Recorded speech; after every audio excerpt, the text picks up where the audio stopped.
Inside Out. There has never been a Pixar film that's been this anticipated quite like this. Not only because one of the big masters at Pixar, Pete Docter, is leading it, but also, not counting Brave, how we've never gotten an original Pixar film since, well, the last movie Pete made. Not only that, but this movie is actually the reason why that new project was cancelled, because the guys at Pixar believe that this would make a better movie. So, with that said, there's definitely a ton of pressure put into this film. But now that we've gotten full access to Riley's mind, will this movie be playing with all of our emotions in a new way? Or will this be reviewed by the anger inside my head? Let's find out! The story. When Pixar previously used the tentative title, The Untitled Pixar Movie That Takes You Inside the Mind, it's actually the best way to describe the entire movie. The whole film centers around the entire concept of what goes inside someone's mind, and it leaves no stone unturned to explain every element that's in the human psyche. It's not just about emotions and memories, but also imagination, imaginary friends, train of thought, dreams, the subconscious, and so much more. And each core memory powers a different aspect of Riley's personality. Like Hockey Island. It's basically the driving force of the film, and it's what progresses the plot with each idea it introduces. Speaking of the plot, it actually juggles between two main stories. The first is how Joy and Sadness accidentally got out of headquarters and now has to find her way back, while the second is about Riley trying to settle in a new environment that's really not as good as her old home. It's a remarkably difficult task, but the two actually manage to work off each other extremely well. The actions in one plot do have a consequence in the other, so the combination feels like it's telling us one major story. Also, since it's a movie that does feature emotions, it's no surprise that the emotions it's carrying here are very strong. You got Riley's plot, where you see the difficulty Riley and the three other emotions are going through to try to adapt to her new home, while Joy and Sadness' side of the story is surprisingly action-packed, completely unpredictable with all the creative concepts the movie tries to throw at us, while also showing how Riley's mind is crumbling down without those two emotions. With the level of creativity, unpredictability, and all sorts of emotions, this is the kind of story I dream of experiencing in a movie. The animation. Like the combination of the two stories, the movie features two different styles of animation. You got the more down-to-earth and realistically simple style, while the other is the massively colorful and creative cartoony style. It's very similar to how it was done in Disney's Alice in Wonderland, where what's closest to reality, like Alice, has a more realistic design, while whatever inhabits Wonderland has a more spontaneous look that just came out of a crazy cartoon. This kind of artistic approach is also implemented here, and it really works well to its advantage. Yeah, sure, we expect top quality animation from a studio like Pixar, but this really brings out the studio's true capabilities, showing what they can do in a realistic setting while also presenting something that's just full of imagination with no limits. Right. Here comes an airplane. Oh, airplane. We got an airplane, everybody. This is also evident in the character animation, where in the real world, the people are more restrained with their movements, keeping everything simple and nothing out of the norm.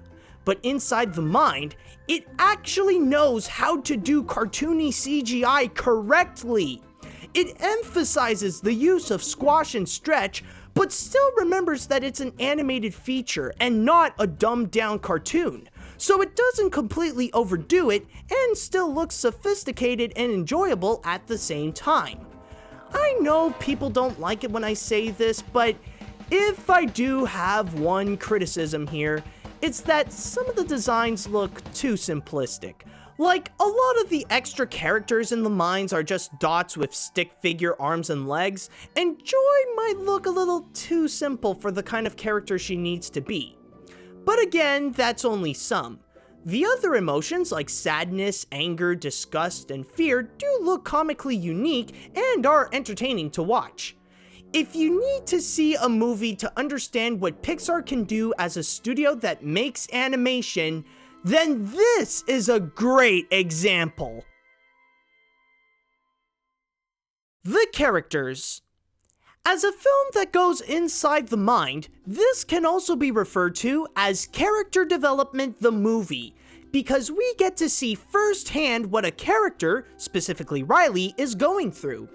The emotions are basically a more exaggerated versions of their role, but in a more comical sense, resulting in a group of characters that are quite entertaining and really do bring the humor of the film. She's probing us. I'm done. You pretend to be Joy. What?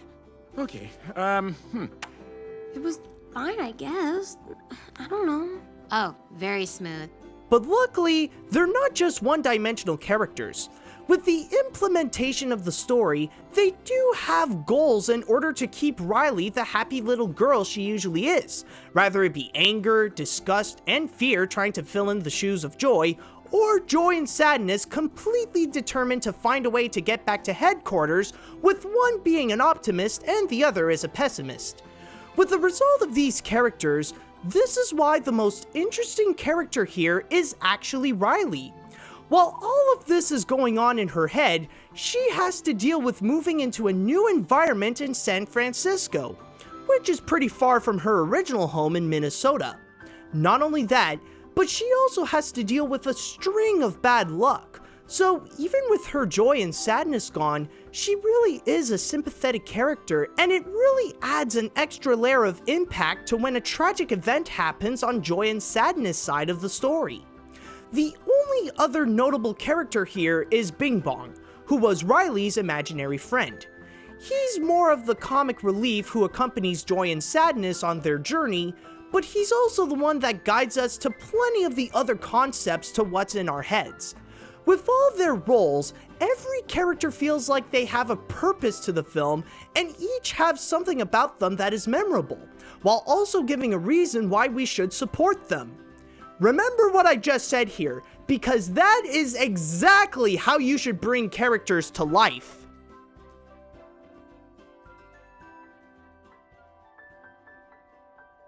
Oh hey Pixar, it's been a long time since I've seen you like this.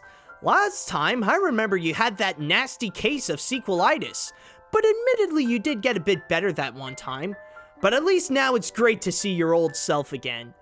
Inside Out is a reminder to everyone how Pixar is one of, if not the greatest animation studio of our time, that delivers movies that features original stories that are fascinatingly engaging, amazingly creative animation, and unforgettably lovable characters. Not only is this the animated film to see this summer, but this is also one of the must-watch movies of this year. By the way, you might be wondering what I think about the short before the movie, Lava.